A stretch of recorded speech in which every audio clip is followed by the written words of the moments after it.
udah ada yang berbunga nih teman-teman.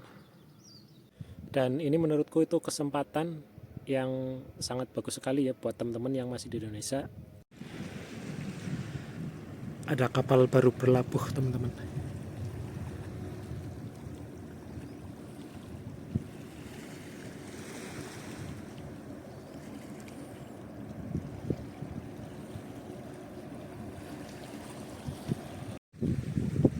Oke teman-teman, masih di pedesaan Jepang ya. Dan sekarang aku lagi ada di pelabuhan Misaki ya. Ini di sebelah sana baru saja ada kapal berlabuh ya. Dan seperti biasa di video kali ini aku bakal belusukan lagi di pedesaan Jepang.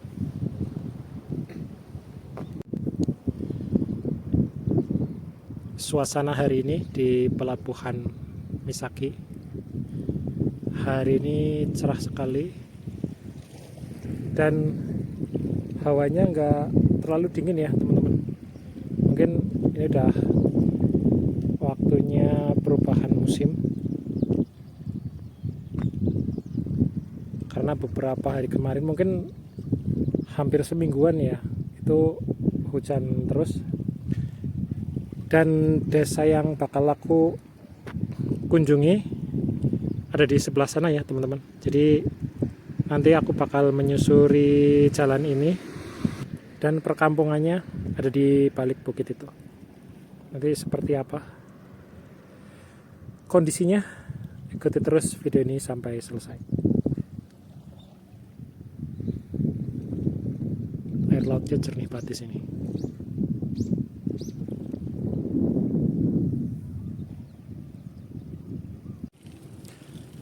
Seperti di pedesaan Jepang pada umumnya, suasananya terpantau sepi ya teman-teman.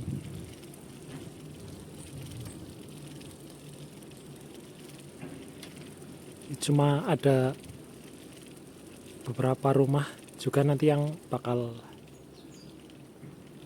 kita lewati ya di depan.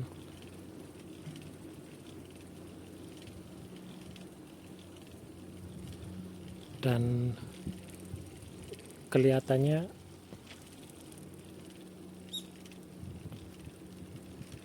seperti rumah terbengkalai ya.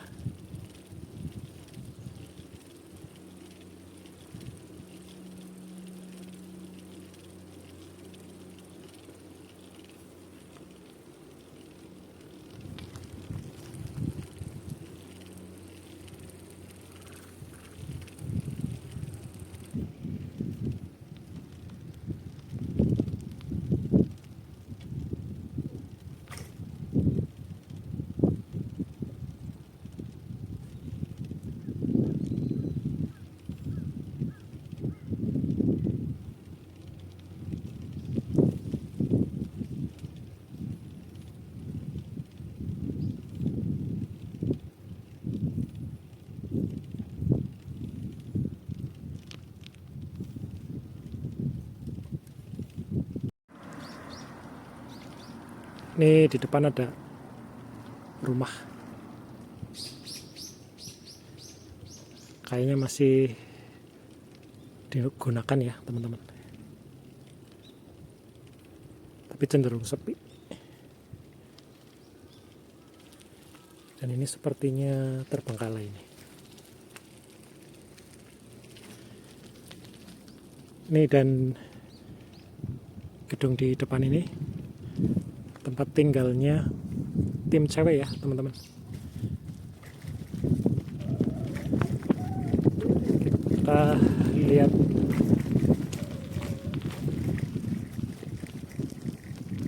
air lautnya dari dekat.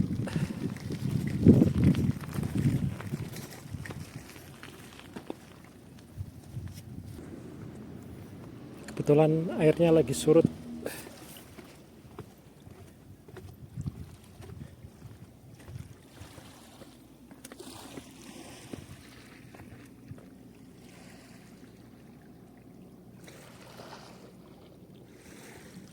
Jernih sekali airnya ya.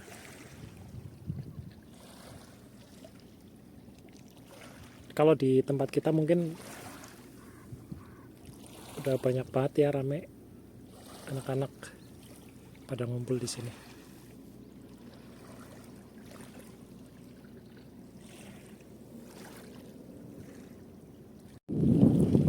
Itu di depan udah kelihatan ya.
Sambil istirahat dulu ya teman-teman, sambil menikmati pemandangan.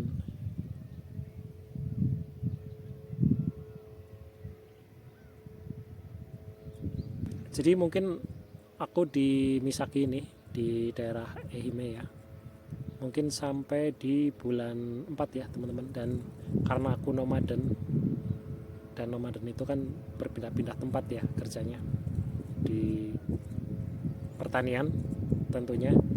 Mungkin setelah dari Ehime aku bakal kembali lagi ke Hokkaido ya, tapi bukan tempat yang sebelumnya, ini tempat baru lagi.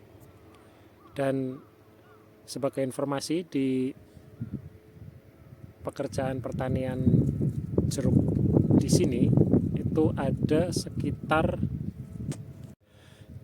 13 orang asing yang ada di sini ya teman-teman.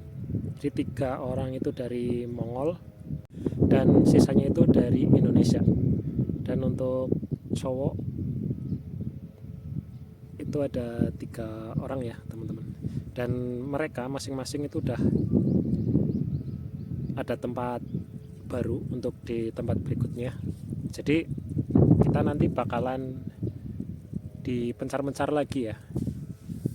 Kayak aku misalkan ke Hokkaido, terus teman-teman yang lain ada di Kagoshima, Aomori, terus Hokkaido juga ada, cuman beda kota aja.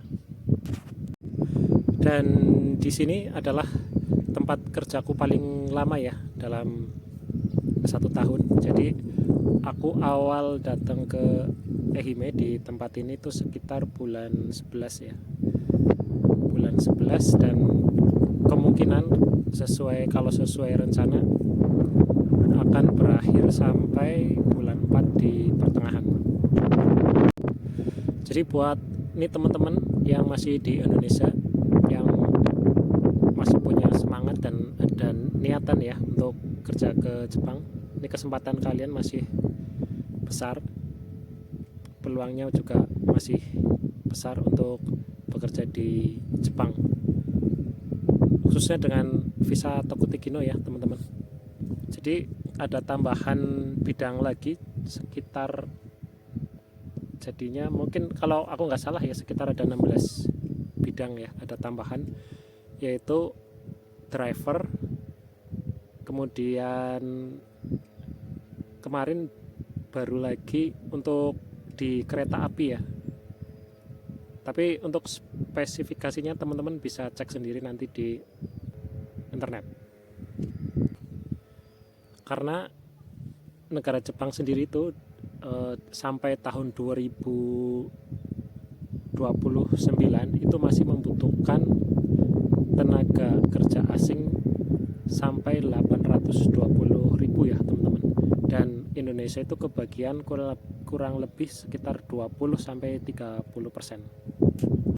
Dan ini menurutku itu kesempatan yang sangat bagus sekali ya buat teman-teman yang masih di Indonesia, yang mungkin udah cari kerjaan kesana kemari belum dapat juga. Mungkin rezeki teman-teman ada di Jepang ya, dan nggak tentu harus ke Jepang juga ya. Teman-teman juga bisa ke negara lain seperti ke Korea ataupun negara-negara Eropa ya. Misalkan teman-teman minat ke Korea, itu teman-teman bisa cek infonya sendiri ya di Google atau di internet. Teman-teman coba klik G2G Korea Selatan, nanti bakal keluar informasi lengkapnya di situ. Untuk di Korea sendiri syaratnya masih sama ya teman-teman, jadi teman-teman harus belajar dulu, bisa masuk ke LPK atau belajar sendiri ya dengan memanfaatkan media internet. Jadi teman-teman harus punya atau lulus dalam tes bahasa Korea, kemudian medical segala macam, dan mengumpulkan berkas-berkas yang dibutuhkan, kemudian cari job. Dan untuk proses ke Jepang sendiri ya, sebelum ada visa Tokute Gino itu awalnya dulu sekitar tahun 1993 itu ada proses G2G Indonesia dan Jepang dengan visa magang ya teman-teman. Mungkin kalau teman-teman tahu IMM Japan ya, atau IM Japan, itu adalah awal mula kerjasama antara Indonesia dan Jepang menggunakan visa magang. Dan memang tujuan awalnya dulu ketika anak-anak yang dari Indonesia itu setelah selesai bekerja di Jepang, setelah pulang ke Indonesia diharapkan memang bisa mandiri ya, bisa ya bekerja atau bikin usaha sendiri di Indonesia.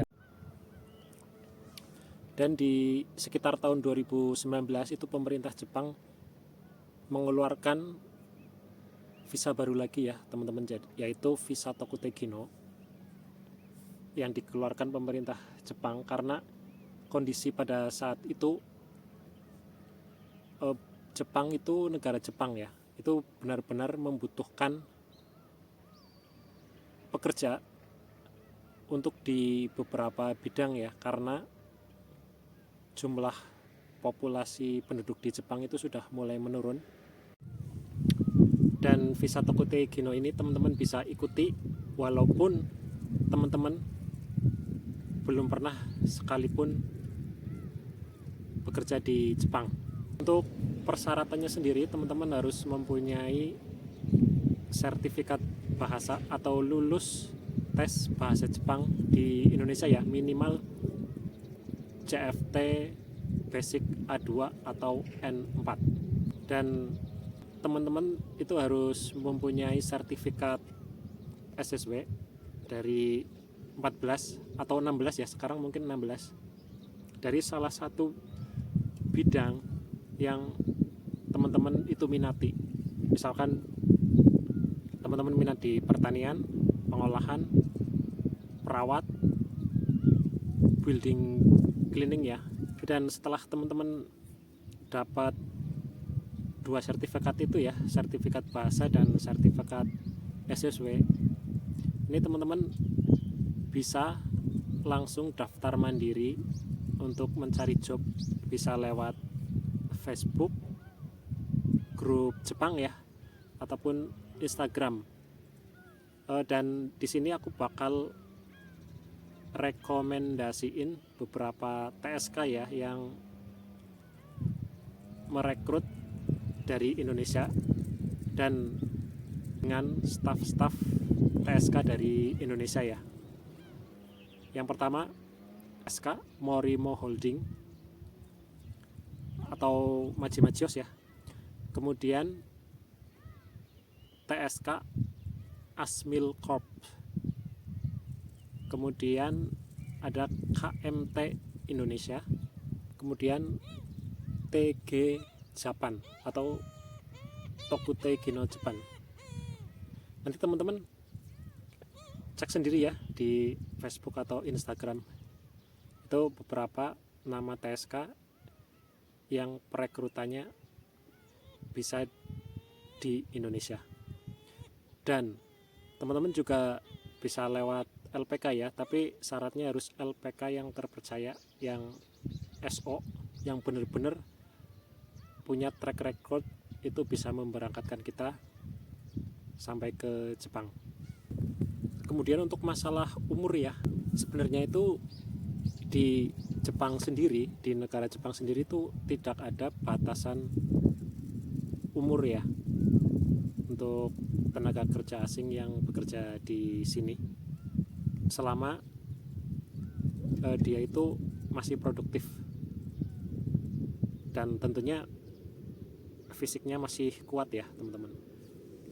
Beda dengan yang di Indonesia atau beberapa TSK, mungkin beberapa lembaga ya, mereka itu memiliki standar usianya masing-masing ya. Yang minimal lulusan SMK dan maksimal itu sekitar 35 tahun ya. Dan di atas 35 tahun pun sebenarnya masih ada kesempatan, karena masih ada yang bisa berangkat ke Jepang itu di atas umur 40 tahun ya teman-teman. Jadi tetap rajin-rajin cari info di internet. Dan untuk yang bertato ya, karena di komenan videoku yang sebelumnya ada yang bertanya, Bang, ini kalau tato bisa berangkat atau enggak ya? Dan kalau menurutku sendiri sih aku kurang begitu paham ya untuk masalah ini teman-teman kita yang bertato. Jadi sebaiknya sih konsultasikan dengan lembaga atau ya mungkin TSK yang ada di Indonesia, kira-kira bisa berangkat atau enggak ya. Karena aku sempat lihat di beberapa postingan, untuk khususnya untuk yang anak-anak yang udah ada di Jepang ya, dan sebagian dari mereka itu memang ada yang bertato ya. Itu kembali lagi ke masing-masing lembaga yang ada di Indonesia ya teman-teman. Jadi teman-teman cek pokoknya, kakunin atau tanya-tanya di lembaga yang ada di Indonesia. Kita lanjut lagi ya teman-teman.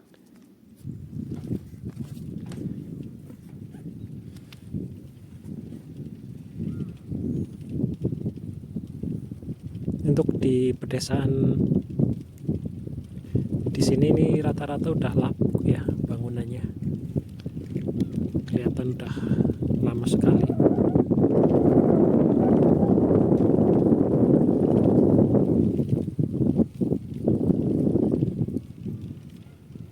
Dan menurutku sih memang sebagian memang sudah benar-benar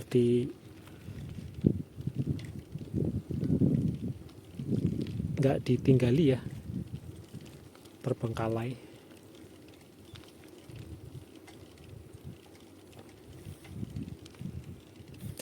Dan di sini jarang sekali aku nemuin anak-anak yang atau pemuda-pemuda ya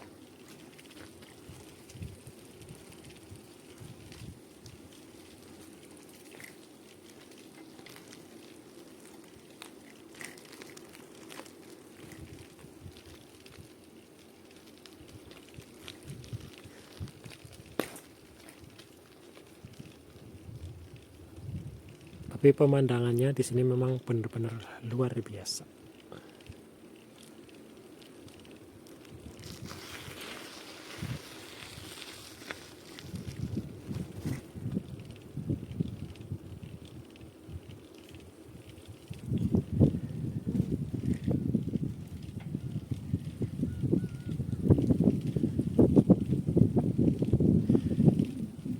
Dan di balik bukit ini masih ada satu perkampungan lagi ya teman-teman.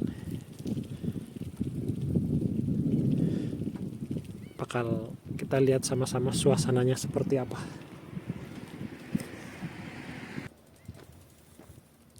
Tanjakan lagi.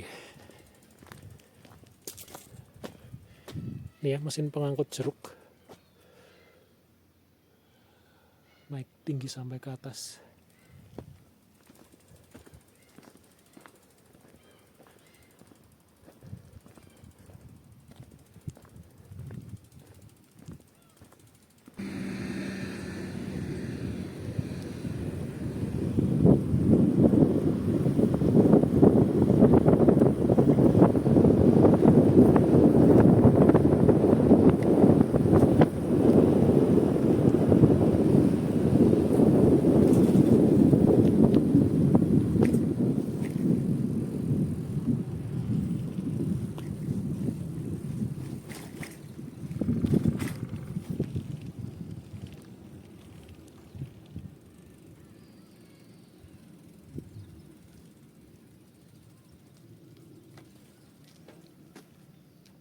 Udah ada yang berbunga nih teman-teman.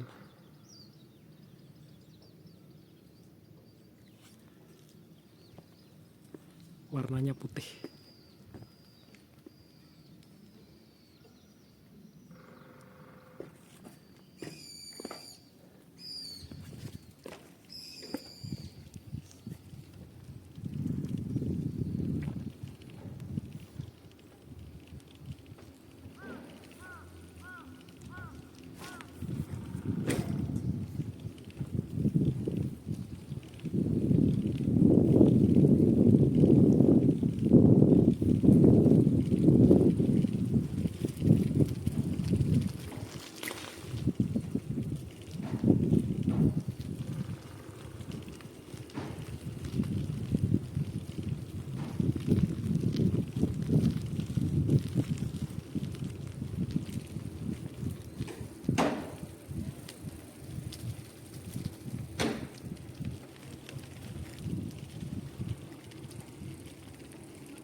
Dan di sini kayaknya kampung nelayan ya teman-teman.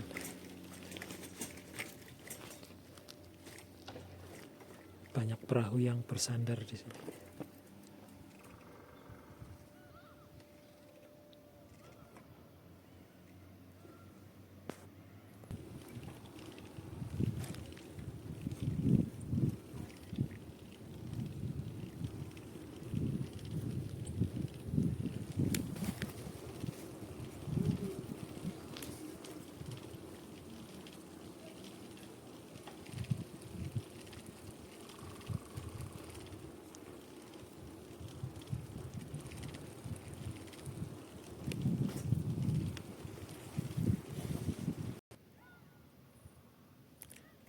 Sampai di sini dulu ya teman-teman.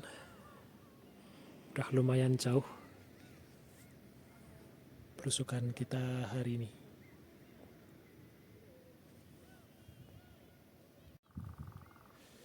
Terima kasih buat teman-teman yang ngikutin video kali ini sampai selesai ya.